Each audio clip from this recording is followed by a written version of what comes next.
Frank Idiahi. I'm a leadership coach, and for the purpose of this interview, I would like to narrow it down to what we have coming up. I'm the convener of what is inarguably one of the biggest leadership conference and award in Africa, known as African Future Leadership Conference and Awards. What we try to do this time is to get speakers, not just any kind of speakers, people who are very vast, who have interesting stories, people who have been able to carve a niche for themselves in their respective industries and their careers. So, for instance, we do have speakers line up. We have the king of comedy, the person of Alibaba, is a confirmed speaker. We have the Honorable Commissioner of Youth and Sport and Social Development, the person of Honorable Mombolaji Ogalende. We have the CEO of African Summit, the person of Dr. Lucy Sahel Newman, and a number of other notable, very prominent speakers who will be gracing the occasion.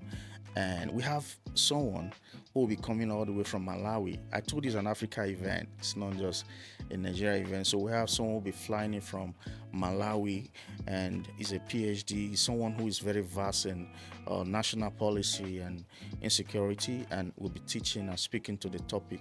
So we have quite a number of these people who are coming together, who believe in the vision, who believe that in spite of what may be going wrong, there is a possibility that a new and enviable continent can emerge.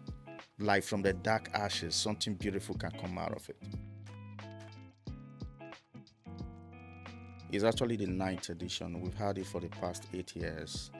This year, we are focusing on a theme that we consider to be very critical, which is Africans for Africa, repositioning Africa's economy for prosperity.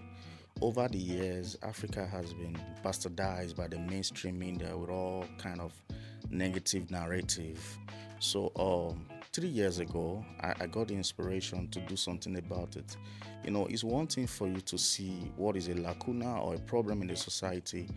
It's another thing altogether for you to be inspired to want to take an action to address it. I figured that it was a wrong narrative. For instance, when a whole continent has richly endowed as Africa to be described as a dark continent. All manner of stuff has been said about Africa, but this conference and the many other things that we do around it is focused on retelling African story.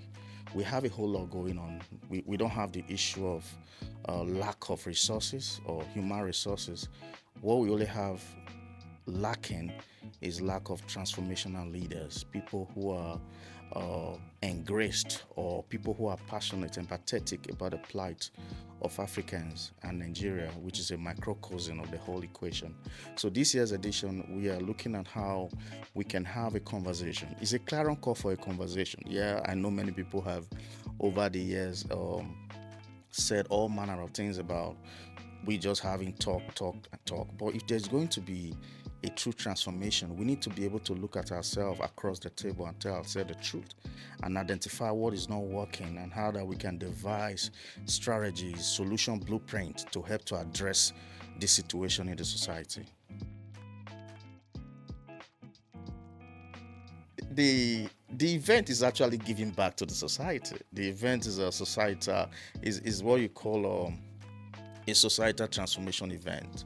All right, so I tell people all the time that there's something about this particular event. I'm not trying to go spiritual, but I will say this, that it's not just another kind of event. It's an assemblage of passionate people. Now, may I remind you that it is even quite interesting that we'll be thinking of a conference at this time, because if you look around the economic situation in this country right now, people are barely just getting by. You know, to have someone or a group of people who comes together and say, hey, let's have a conversation, let's look at what we have going on here, that alone is a testament to how we have been consistent over the years. We've done this years for the past 8 years. Is the ninth edition. So what do we hope to see? What are the objectives? What are the things that we truly want to see as aftermath effect of this event? I tell people that when they come to this event, when they come around, first thing that happens to their mind and their spirit and their soul is the passion to want to live life. I've had people that come into this event and they tell you, you know what, when I came in, I was suicidal. When I came in, I thought my life was over. When I came in, I thought that my life was being screwed up. But coming to this environment, listening to the people that spoke, having the opportunity to network with like mind was the spark and the icing on the cake that I needed to turn my whole life around. So let me first of all establish that it's not every day you get to have such a high profile event put together where people come together from all walks of life. Considering the place we are using for the event, prestigious place like Oriental Hotel, amongst other things, you get to be in a well curated ambience where you can engage in what I call mind revolution, because you're going to have a lot of speeches, you're going to have something done to your mind, your perception, and the rest of them. Then after that, what happened? You want to ask me. We are truly hoping that the government and people in authority should really have the opportunity to listen to these conversations, because we're going to have people who are vast in policies, people who are vast in governance, people who are established in their different niche and sectors come to provide solution blueprints on how things should go. We are hoping that all of this will morph into what I call policy, decisions, inspirations that can bet the societal transformation that we all be longing for in the society. At the end of this event, we want to be able to look back and see that through or as a result of this event, the impact reverberates through the changes in our policy. We hope to see a government that is more empathetic to the plight of the people. We are looking at a nation evolving from this seemingly hopeless situation that can be an enviable continent, an enviable nation among the committee of nations. We no longer want to be addressed as a third world nation. We no longer want to be seen or described as a dark continent. I think is an aberration and undermining the significant role that Africa had played in the world economy. For you to look at a whole economy as vast, dynamic as we have and call it a dark continent, that's an aberration, nothing short of it. So we want to see that being redefined. We want to be seen as a continent that is independent. We no longer have to rely on some foreign aid from some place for us to get things working economically. We want to be able to look within. We want, as a result of this conference, that people, individuals, government officials, president and leaders of nations should be able to look within and see how that through these conversations and highly inspired conversations, we can begin to devise strategies, solution blueprint to leverage on what we already have. Like I said when we started, we are not lacking in anything. Instead, what we have going on is we despise and overlook what we have. So this right here is going to help to rechannel our focus to what we have going on naturally, what we have going on intellectually, what we have going on economically, so that together as a nation we can build from that. Someone asked me recently what has kept us going in spite of all the mind-numbing complex situation we've been encumbered with as a nation, as a people, as individual. Why should we continue with this? It is because somehow, let me tell you this, I find ourselves, no, it's not just about me because I have a team, all right? I found myself becoming a chronic optimist. Somebody is going to ask me, what does that even mean? Yeah, we now find ourselves as merchant of hope.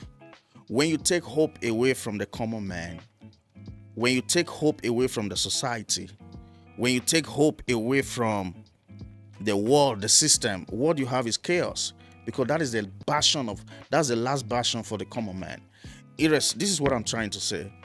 In spite of what may be going on and what may be going wrong, we still believe that somehow a great nation can still emerge. An enviable continent can still emerge.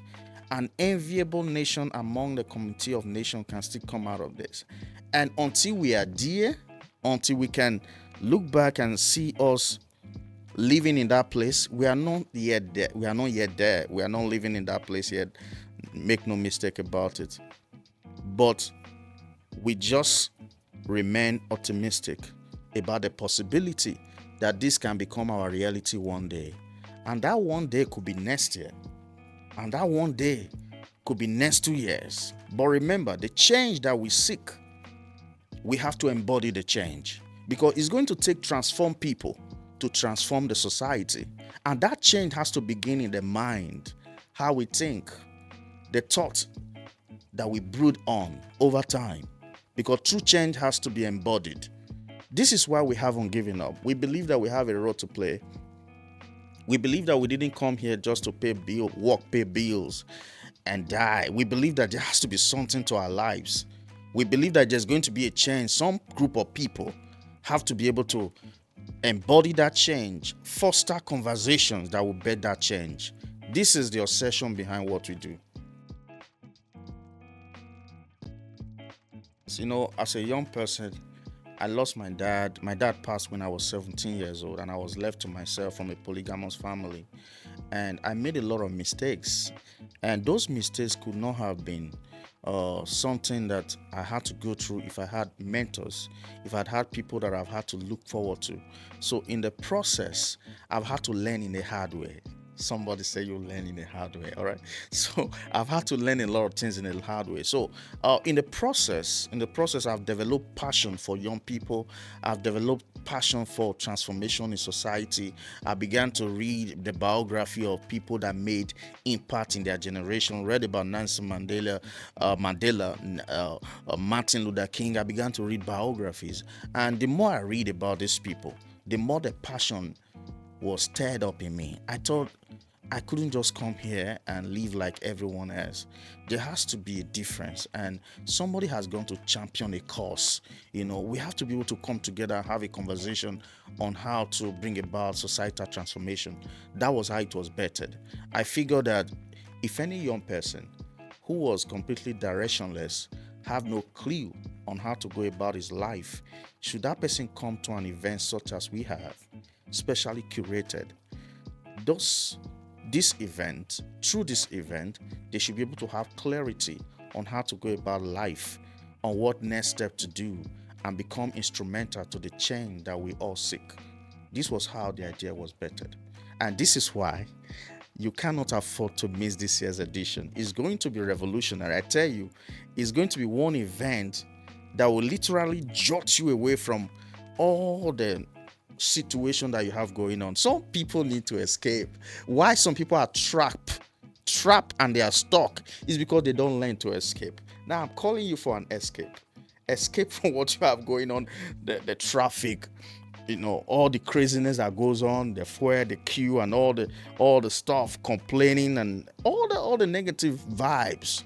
Escape away from all of that drama and come, let's have a conversation in an atmosphere that is specially curated to help you bet new ideas. I tell people, you can never go to any place you have not been. All right, if all you have seen is yellow buses, if all you have seen is the sound of ewa going in the morning, if all you have seen is all the rugged dead and all the smelly gutters and stuff, every now and then you need to be able to escape away from all of that drama to a place that you have always wanted to be. And I'm helping you through this event. I'm calling you to a place where you can smell good stuff, where you can get to network with great people doing great things in the world.